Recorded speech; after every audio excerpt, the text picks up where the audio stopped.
কেম্পলৈ কিমান দূৰ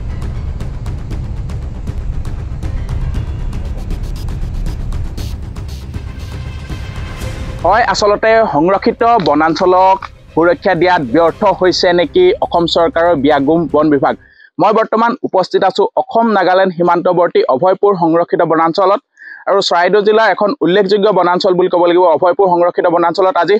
আৰু এনকেডিভিয়ে আমি এটা ষ্টিং অপাৰেশ্যন চলাইছিলোঁ আৰু ষ্টিং অপাৰেশ্যনত এক ভয়ংকৰ তথ্য আহিছে যে চৰাইদেউ জিলাৰ অৱস্থিত অসম নাগালেণ্ড সীমান্তৰ যি অভয়পুৰ সংৰক্ষিত বনাঞ্চলত কিন্তু গছ গছনি কাটি তহিলং কৰিছে একাংশ দুৰ্বৃত্তই নাম তোলাৰ নিচেই কাষতে থকা এই অভয়পুৰ সংৰক্ষিত বনাঞ্চলত কিন্তু ভিতৰত যেহেতু বন ধ্বংসযজ্ঞ আৰম্ভ হৈছে বন ধ্বংসযজ্ঞৰ লগতে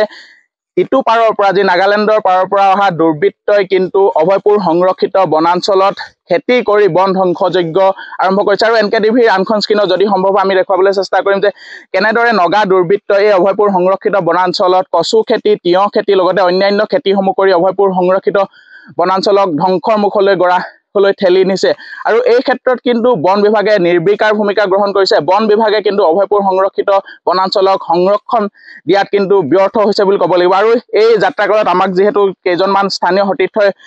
সংগ দিছিল আৰু তেওঁলোকৰ ওচৰলৈ আমি যাব বিচাৰিম যিহেতু আমি এতিয়া এই স্থানত উপস্থিত আছো এই স্থানটোৰ নাম কি বুলি কয় এইটো অভয়পুৰ সংৰক্ষিত বনাঞ্চল ইয়াত কি হৈছে বুলি ক'ব বিচাৰিব আপুনি ইয়াত নগা একদম পুৰা খেতি কৰি আছে হয় খেতি কৰি আৰু ৰাস্তা কিনাৰলৈকে পাই গৈছে হয় ফৰেষ্টৰ লগতো একো ধ্যানেই দিয়া নাই হয় আহে ডিউটি কেতিয়াবা নাহে সেইটোতো আৰু কি ক'ম আৰু কি খেতি কৰিছে ইয়াত তিয়হ ৰঙালাও তাৰ কচু এইবোৰ খেতি কৰিছে আৰু ঝাৰু চাৰু পুৰা লগাই দিছে আৰু বনাঞ্চলৰ গছো কাটি ধ্বংস কৰিছে গছ কাটিতো আৰু পুৰা লৈ যায় আৰু নদীত একদম গছ চছ কাটি লৈ যায় একদম পুৰা ৰিজাৰ্ভটো শেষে কৰি দিছে ইয়াৰ পৰা কেম্প কিমান দূৰ হয় ইয়াৰ পৰা 1.5 কিলোমিটাৰ হ'ব 1.5-2 কিলোমিটাৰ হ'ব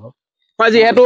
জনা গৈছে যে চৰাইদেউ জিলাৰ যি লেচাই কেম্প আছে সেই লেচাই কেম্পৰ প্ৰায় 1.5-2 কিলোমিটাৰ ওচৰতে থকা এই অভয়পুৰ সংৰক্ষিত বনাঞ্চলত কিন্তু গছ ধ্বংস কৰা হৈছে গছ কটা হৈছে খেতি কৰা হৈছে এক প্ৰকাৰ ক'বলৈ গ'লে নগা দুৰ্বৃত্তই অভয়পুৰ সংৰক্ষিত বনাঞ্চলত বন ধ্বংসযজ্ঞ চলাইছে আমাৰ এই যাত্ৰাকালত যি যাত্ৰাকাল আছিল আৰু দুজনমান স্থানীয় যুৱকে আমাক লগ দিছিলে কি ক'ব বিচাৰিব কেনেদৰে চলিছে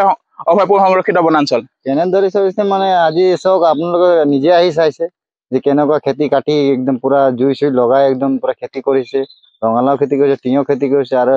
শাক পাচলি বহুত খেতি কৰি আছে চাই আছে মানে এইটো তিয়হ চাই লওক আমি নিজে ছিঙি আনিছো চাই আনিছো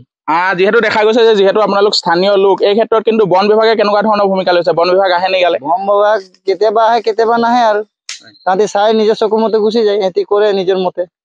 সেইটোৱে আৰু কৰি আছে হয় ধন্যবাদ জ্ঞাপন কৰিছো আৰু এনকেডিভিৰ এই এক্সক্লুচিভ প্ৰতিবেদনৰ জৰিয়তে আমি বন বিভাগ তথা অসম চৰকাৰক দেখুৱাব বিচাৰিছো যে কেনেদৰে অভয়পুৰ সংৰক্ষিত বনাঞ্চলত একাংশ দুৰ্বৃত্তই বন ধ্বংসযজ্ঞৰ যোগেদি অভয়পুৰ